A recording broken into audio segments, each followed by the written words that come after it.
You have to be careful of who you go to when you're getting, say, your dog's ears cropped, right? I went to a vet, and you would think that they're a vet and they know what they're doing, and literally the ears were destroyed. I had to actually pay another vet to fix the job that the first vet did. So I'm gonna tell you guys my experience when it came to ear cropping, and some things I guess you can look out for so the experience doesn't happen to you. You're not gonna want to miss this episode of Breeders Hacks. I got you right now. What's going on, Bully fam? What's going on, Bully fam? It's your boy, the educator, the scientist, Mr. Double Muscle Line Bulls, bringing you another episode of Breeders Hacks. So we got a little bit of a car ride, so I figured we'd go ahead and shoot something. One of my dog breeding horror stories. We're going to revisit this segment that I haven't done in quite some time. So, dog breeding, just owning a dog in general, sometimes doesn't always go as planned. Sometimes you run into bumps and bruises on the road, and some that are pretty traumatic, So one of them being, and one of the dog breeding horror stories that I came across was basically when we had a dog, when I first got into it, and this was back in around like 2012, I had a bully, and I didn't know where to go to get ear cropping done. I had reached out to a couple of vets, and there was only like one vet really close to me within like an hour radius, maybe 2 hour radius that did ear crops. And I said, all right, I'm just going to go with this person. I didn't check really previous crops that they've done. They said that, they mostly specialize in like Doberman crops and things like that. But that they could do it, and they gladly took my money. And you want to know how much I spent for that ear crop? That ear crop, it was like $700 or $800. And the crazy thing, when it was said and done, it looked like a butcher job. Like literally the ear looked nothing like this puppy. The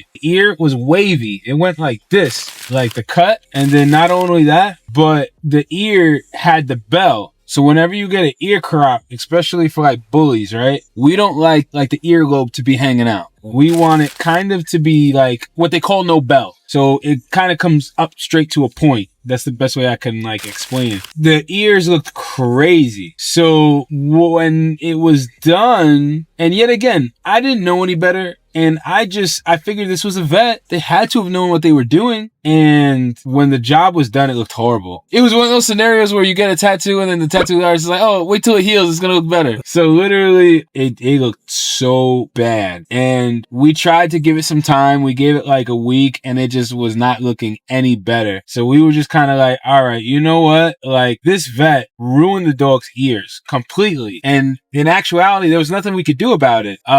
So basically, I was told at the time by other breeders, well, you're just going to have the ears corrected. So thankfully, the biggest thing is at least the vet didn't cut too much off the ears, so that then there was still room to reconstruct the ears and make them look proper. I can only imagine what would have happened if he cut too much. So anyway, luckily some breeders point me in the direction of another vet. So now this vet is way more knowledgeable in my breeding and will eventually become one of the vets that we use on a regular basis. So this vet was familiar with the breed. And at this point in time, now I'm on high alert. So I'm asking the vet, what style do they do? The height, the length, is there pictures of the ears that they've done before? And the vet had plenty of references. I mind you, the vet was probably like 2 or 3 hours away, but well worth it. So, unfortunately, because of me not doing my homework and just trusting this local vet, I had to have the dog go under surgery, and they had to recrop the dog's ears, which kind of really was unfortunate. But there was no way that the ears could just stay the way the first vet did them. That's how bad they were. Long story short, the vet fixes the ears, and they finally look how they're supposed to look. And I'm like, wow, that is a huge difference. Looks just like this puppy right here's ears. The new vet fixed the ears. We were extremely happy.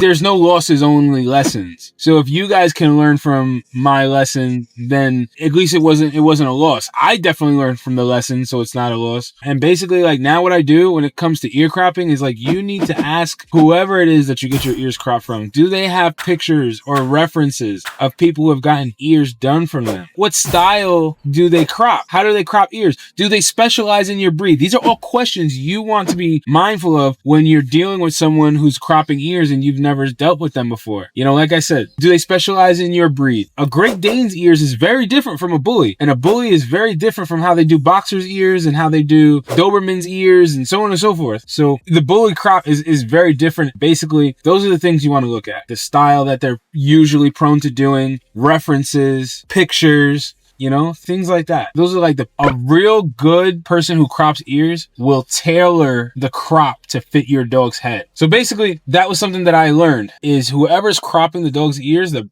right way to do it, the proper way to do it, especially when it comes to bullies, is cropping tailored to the dog's head. Dogs with shorter muzzles, usually, especially with bullies, usually get a shorter crop. Dogs with longer muzzles usually get a little bit of a longer crop, especially with the ones with bigger heads. You want it to look proportional. So I see some breeders who get stuck on, oh, well, I want just this crop or that crop, but it doesn't match. That's not tailored to your dog's head. It's going to look weird. But someone who specializes in ear cropping will know and will tell you and will be honest with you and will do it the right way. This one vet that I went to, now later on in my experience, knowing what I know, I wanted my ears cropped. And he was showing me this is where we would crop the ears. And I said, no. I've had plenty of crops done now. This is how I need it done. And sure enough, when he did it, turned out phenomenal. But that was after I had gained experience, and that was because the regular vet that I was using wasn't available at the time. It's an experience thing. It's finding the right person kind of thing. Don't make the mistake I made. Learn from my loss, so it's a lesson. So I just wanted to share a story with you guys. Like I said, it's a little bit of a dog breeding horror story. If you guys see that picture, it was crazy. Dog's ears looked crazy. But